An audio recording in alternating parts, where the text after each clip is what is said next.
जस्तै राम इन्टर 1 आयो होइन, हरि इन्टर 2 आयो होइन। त्यहाँदेखि हामी सबभन्दा पहिले सिरियल नम्बर जहाँ 1 देखि तपाईँ स्टार्टिङ गर्नुहुन्छ त्यहाँ क्लिक गर्नु।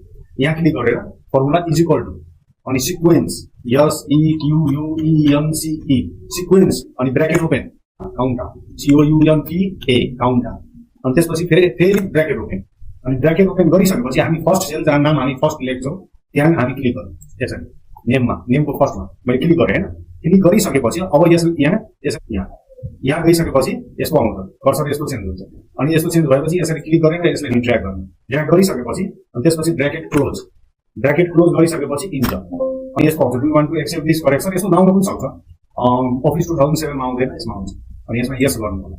यस गरिसकेपछि यहाँ फर्मुला अब रेडी छ तपाईँको।